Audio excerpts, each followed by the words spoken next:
de boxeo que aún la sigue en estado crítico en Santa Fe internada, desde el lunes, antes de que asuma en la legislatura como convencional constituyente, ¿no? Un tema del que venimos charlando toda esta semana, incluso con los reportes que el propio director del CUYEN, el doctor Moroni, nos daba cuenta, ¿no? Y para saber sobre este cuadro y sobre qué es un ACV, vamos a hablar con el doctor Alejandro Musacho, a quien le agradecemos muchísimo que nos atienda. ¿Cómo le va, doctor? Muy buenas noches.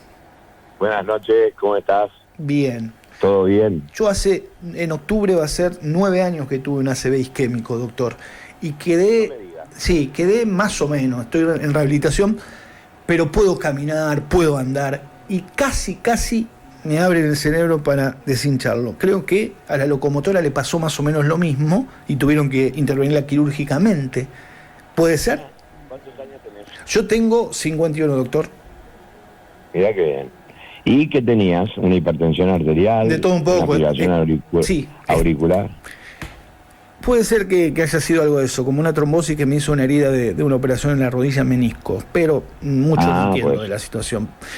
Vamos al caso de la locomotora. ¿Por qué la tuvieron que intervenir quirúrgicamente?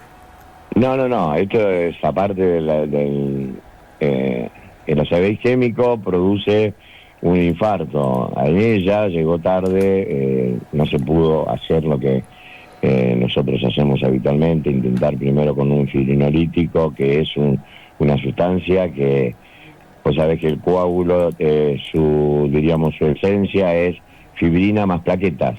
Uh-huh. Entonces el fibrinolítico produce la lisis, o sea, la disolución de la fibrina, entonces se disuelve el coágulo. Se le hacen fibrinolíticos cuando son pequeños o medianos o los coagulitos, y bueno, a veces da resultados, a veces no. Se le hace por vía arterial o venosa, depende del caso. Y se puede hacer lo que se llama una trombectomía. Cuando ella llegó ya, la resonancia magnética tenía instalada varios infartos ya hechos, ya los infartos estaban desarrollados. Lo nuestro es tratar de que no se llegue al infarto y poder hacerle una trombectomía. Bueno, si querés replico lo que es un ACV isquémico y todo lo demás. Cuénteme la diferencia entre hemorrágico y isquémico. Por supuesto, el 20, en el contexto general del 100% de los accidentes cerebrovasculares, el 20% son los hemorrágicos, que se producen por hipertensión arterial, se rompe una arteria, sobre todo las arterias profundas, y provoca un coágulo dentro del tejido cerebral. Se da fundamentalmente en personas hipertensas, en personas más grandes, etcétera. Y en gente joven se rompen aneurismas o se rompe una malformación arteriovenosa, y eso provoca un gran dolor de cabeza, que es la sintomatología típica del accidente cerebrovascular hemorrágico, porque la hemorragia es irritante y produce gran dolor. Uh-huh. Entonces se produce lo que se llama una cefalea en estallido, sobre todo en las rupturas de los aneurismas. El 80% son isquémicos. Isquemia significa que hay un coágulo que habitualmente, en la mayoría de los casos, son de origen cardíaco, de las válvulas, de las arritmias cardíacas, de las malformaciones entre los dos corazones, digamos, porque decimos que hay un corazón derecho y un corazón izquierdo, o sea, hay comunicación a veces que no se cierra, y bueno, a través de eso se puede producir un coágulo que va para el cerebro. El coágulo llega y tapona una arteria que la deja sin circulación en toda la zona que irriga, y empiezan a morirse las neuronas. Por eso hay un tiempo determinado para poder realizar la disolución del coágulo o la extracción del mismo, que nosotros decimos trombectomía, cuando son estos coágulos yendo por vía endovascular, por adentro de las arterias.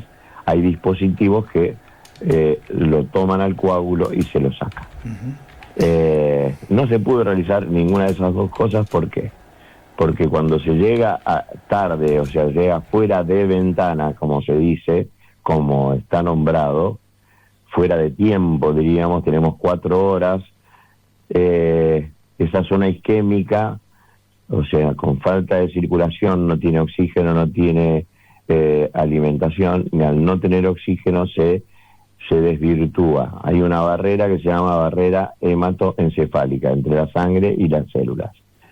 Si esa barrera por mucho tiempo no recibe oxígeno, se desvirtúa y entonces lo que habitualmente era una barrera deja de serlo, y cuando se destapa la arteria pasa sangre directamente al tejido cerebral y se produce algo catastrófico que, bueno, empeora las cosas mucho.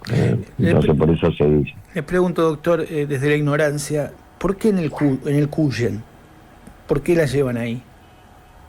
Porque hay un centro, nosotros tenemos el centro de cerebrales vasculares agudos, que fue el segundo centro de la República Argentina, que se logró hacer a través nuestro y del Ministerio de Salud de la provincia.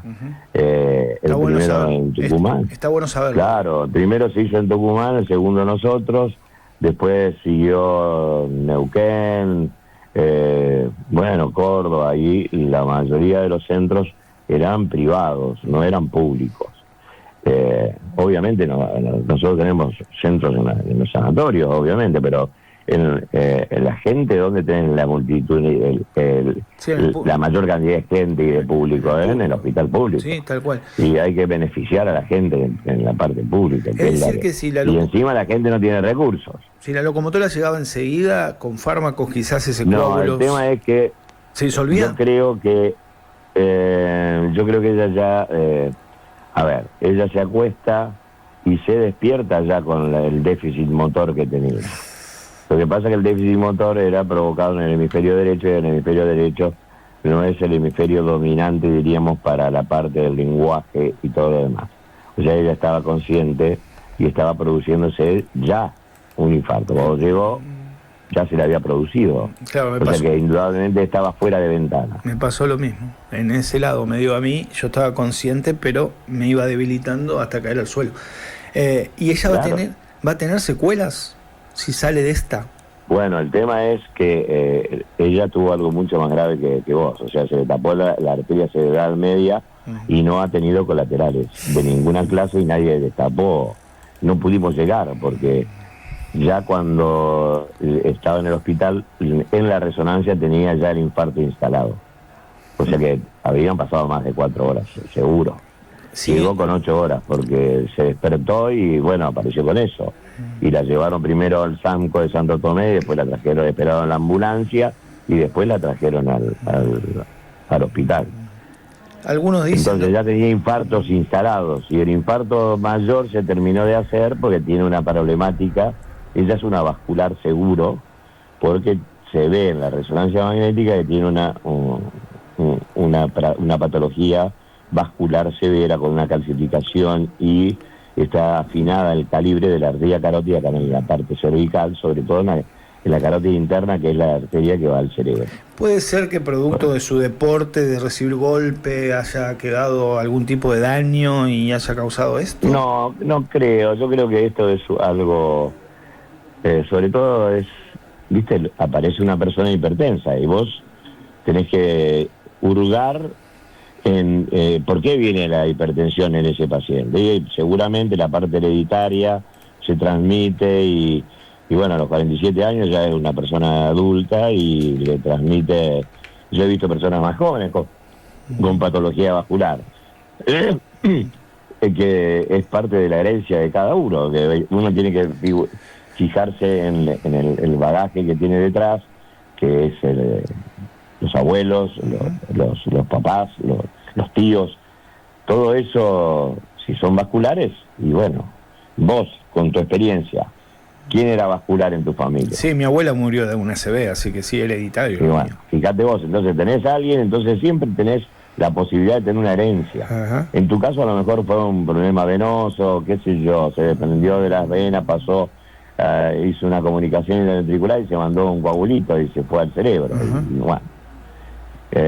No lo sé, la verdad que uno imagina cosas porque puede pasar cualquier cosa. Doctor, ¿y ella no va a volver a tener una vida normal entonces? Lo que pasa es que está muy grave. una craniectomía descompresiva es un arma para hacerla vivir. Ajá. Porque ella tiene el infarto, provocó un edema cerebral, se hinchó mucho el cerebro está en una caja rígida que es el cráneo, y bueno, hay que hacer algo para que ese cerebro se descomprima. Entonces se hizo una craniectomía, se le saca el hueso del lado derecho y entonces se expande el cerebro para que tenga esté tranquilo y no esté súper apretado y comprima centros vitales como es el tronco cerebral y provocarle la muerte. Entonces se hace esa craniotomía descompresiva, se le coloca un sensor de presión, o sea, se ve la presión intracraneana, cómo está ese cerebro. ¿Sabe? Y eso te permite controlar un poquito mejor el estado del paciente, ¿no? Pero ella está con respirador. Sigue sedada, sigue en coma. Sí, totalmente, sí. Bueno, no podés saber si está en coma, está inducida con toda la medicación para que no haga. Pues si hace esfuerzo, suponte empieza a toser. El esfuerzo que hace toser, se hincha más el cerebro. Entonces, vos la necesitas sedada completamente para que todo esté en el mínimo y pueda respirar con toda la tranquilidad del mundo. Hablamos con el neurocirujano y neuroradiólogo intervencionista Alejandro Musacci. La verdad que es una eminencia, doctor, tenerlo al aire, y le agradezco mucho. Lo último que le quería consultar, lo primero que comentaba la gente, ella es una deportista, uno la veía en actividad, siempre haciendo ejercicio. ¿Eso no era una barrera de protección, una forma de cuidarse, de prevenir una ACV? No, lo que pasa es que, por eso hablábamos, nosotros tenemos la carga genética por un lado, que es alrededor del 40% de lo que traemos el bagaje nuestro, y además después estamos los factores concomitantes, que qué sé yo, la hipertensión arterial, que no sabemos por ahí de dónde viene, si es renal o es de origen vascular, la diabetes, la diabetes provoca hipertensión. La gente obesidad, el estrés, el consumo de sustancias tóxicas, cigarrillo, droga, alcohol, la falta de actividad física. O sea, ella tiene actividad física de sobra, pero no sabemos cómo fue su bagaje de genético, o sea, sus padres, sus abuelos y todo lo demás.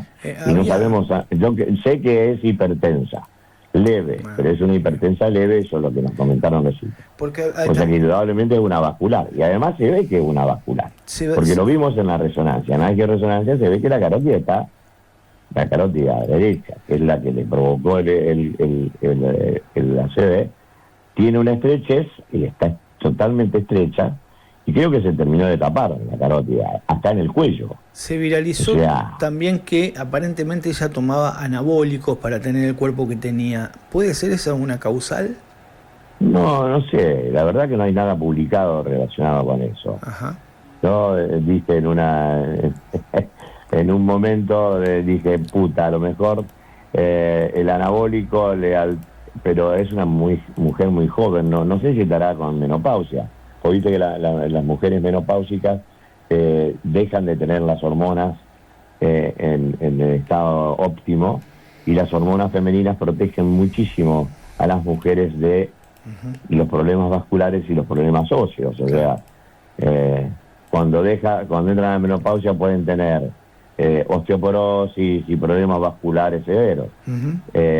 Si no tienen un buen ginecólogo que le hace una suplencia hormonal. Bien. Y digo, por ahí se me ocurrió, porque digo, los tipos que toman y que hacen esto, físico-culturismo y demás, que toman anabólicos, por ahí tienen una disminución de la hormona masculina, ¿cierto? Y bueno, en una de esas alteró algo, pero no tiene algo que ver directo. Para mí, Esto lo tenía hace mucho tiempo. La primera O sea, causa de invalidez en el país es el ACV, ¿es así, doctor? En el mundo. En el mundo. La primera causa de invalidez en el mundo es el ACV. Y es la tercera causa de muerte en nuestro paisito, en nuestra Argentina. ¿De cualquiera de los dos, isquémico y hemorrágico, de los dos se puede morir? Sí, de los dos, se habla de los dos. ¿Y cuál es más grave? No, los dos son gravísimos. Sobre todo el isquémico es más grave porque vos tenés tiempo. En la hemorragia, depende de la hemorragia. O sea, si vos tenés una hemorragia muy importante, por ahí ni conviene tocar al paciente. Una hemorragia muy importante te puede llevar a la muerte. Se rompió un aneurisma, suponte, y no deja de sangrar, y bueno, que puede llevarte a la muerte. Puede llevar... Hay un 30% de pacientes con hemorragia por ruptura de aneurisma que no llegan a nada. O sea que fallecen de muerte súbita prácticamente. A la gente que y el 70%, sí, el 70% se puede tratar. A la gente que pero lo puedes tratar dentro de las primeras 24 horas. A la gente que nos ve y nos escucha, ¿qué nos dice, doctor? Para tratar de al menos evitar tener un accidente cerebrovascular. Si sos diabético, hipertenso, tenés que llevar a cero esto, concurrir al médico y tener la diabetes en cero, ser un hipertenso leve o nada de hipertensión, reducir la obesidad, hacer actividad física por lo menos. Se habla de 45 minutos o media hora como mínimo, 3 a 4 veces por semana, perdón, y de tener, no consumir tóxicos, fuera el estrés, no fuera totalmente, pero por lo menos reducir el estrés. Bajar un cambio. Yo te diría esa es la manera de prevenir el accidente cerebrovascular. Gracias, doctor. Un placer haberlo escuchado. Sí, ha sido un placer. Hasta luego. Gracias a vos. Hasta luego. Bien, una eminencia. Neuroradiólogo, neurocirujano, intervencionista, hablando del ACV isquémico y del estado gravísimo, dijo, El estado es gravísimo de la campeona mundial de boxeo, que después del ACV se viralizó un video